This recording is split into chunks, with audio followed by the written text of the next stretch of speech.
Thank you for joining Wars of the Rosies as we continue with part 20, lesson 19 of the Illuminated Faith, Mystical Interpretation of the Gospel of St. John by Swinburne Clymer. Lesson 19. Only those who obey the divine law and live according to the law will be immortal. Belief alone cannot give eternal life. St. John chapter 5, verses 24 through 34. 24. Verily, verily, I say unto you, he that heareth any word and believeth on him that sent me hath everlasting life, and shall not come into condemnation, but is passed from death unto life. If we hear the word that gives life and accept it, then will we live according to the divine law. When we do this, we no longer listen to the calls of the carnal self, but we seek for the voice of the Father that is within us. Through obedience to the law, will we eventually come to divine illumination, and whosoever attains illumination will find eternal life. When we no longer listen to the desires of the lower self, or the fleshly nature, we cease to do these things which bring destruction. Hatred, jealousy, cheating, questionable business methods, murder under the name of justice in wars. Such things as these will no longer have our consent. We will refuse to obey the commandments of the unregenerated personal self. We will do only those things which the enlightened voice tells us are right. This kind of life does not make one impractical, but severely practical. Men must do their duty as men in the world. They must be active in the interest of home, community, and state.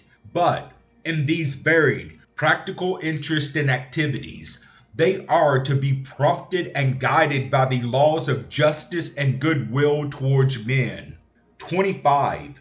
Verily, verily, I say unto you, the hour is coming, and now is, when the dead shall hear the voice of the Son of God, and they that hear shall live. The dead are those who live only for the carnal self. They are those who refuse to recognize anything except that which they can see and feel. They believe in nothing except that which the eyes can behold. They are dead in the self. These shall hear the divine law, and if they listen and accept and do, they shall live. These are dead, for they deny that man has a soul, for they recognize only the man of flesh. They are the worshippers of the beast, for to them there is nothing except that which the senses of the flesh can know and understand. 26. For as the Father hath life in himself, so hath he given to the Son to have in himself. 27. And hath given him authority to execute judgment also, because he is the Son of Man. All that which the Father has, the Son has also, for he is become part of the Father. The Father dwells in the temple, for the temple has been purified, and made a fit dwelling place for him. Ye are the temples of the living God. 28. Marvel not at this, for the hour is coming, in the which all that are in the graves shall hear his voice. 29. And shall come forth, they that have done good, into the resurrection of life, and they that done evil into the resurrection of damnation. What is the resurrection? It is the new, or the third birth. The resurrection refers to the time when the soul that has been sleeping awakens and knows that it lives.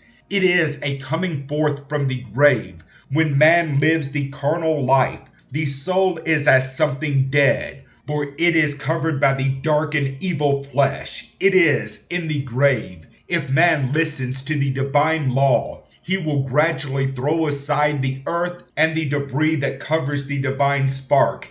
In time, the soul will become awakened. It will become conscious. In other words, the soul has arisen. The resurrection has taken place, and the man has entered into life. But those who persist in disregarding the divine law cannot awaken to soul consciousness. They refuse to free the divine spark from the earthly or fleshly grave in which it is buried. At the transition called death, the body disentangles and returns to the elements whence it came. The divine spark, unfoldment or individualization not having begun, is called back to the infinite whence it came, and the man that was returns unto the resurrection of damnation. He that knows not God, which is to say, he that has not lived such a life as will open up soul consciousness, is in the grave. He is dead to all that is real and lasting. 30. I can of my own self do nothing. As I hear, I judge, and my judgment is just, because I seek not mine own will, but the will of the Father which hath sent me. The soul has no will of its own. It must receive that which is sent into it. The mind is the creator and consequently the center of will force. If the mind wills to do wrong, the soul must receive the evil report, or, to state the same thought differently, the mind must register the wrong. The soul is sent by the Father to receive and to judge that which it receives. It cannot refuse to receive from the mind, for the mind is the master and the creator, but the soul is obligated to render judgment according to the character of what it receives. 31. If I bear witness of myself, my witness is not true. The soul cannot change anything. Its mission is not to command, but to receive. 32. There is another that beareth witness of me, and I know that the witness which he witnessed of me is true.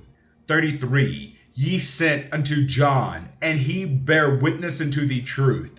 John represents the awakened mind, which always knows the truth. When the mind ceased to be satisfied with temporal, carnal, fleshly interest, it sought to be free from its fleshly entanglements and bondages.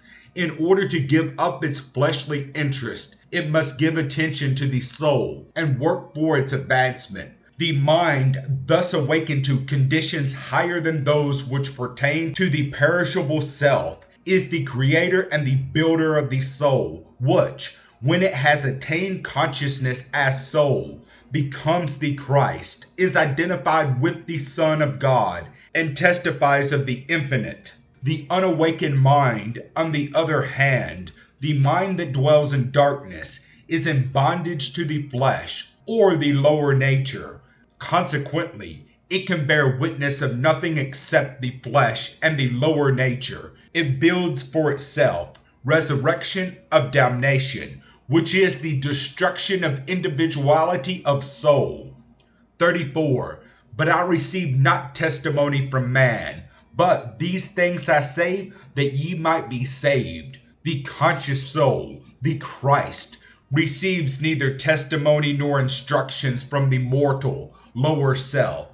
It can receive instruction or enlightenment only from the awakened mind, the mind that knows the truth and desires to live the truth. If the instructions of the enlightened and purified mind are obeyed, the soul in time becomes conscious. The Son of Man becomes the Son of God, and man is saved or is become immortal. Thank you for watching, and please don't forget to share, like, subscribe, and comment. And if you can, please consider donating to Wars of the Rosies. Links to PayPal and Patreon are in the description. Thank you so very much.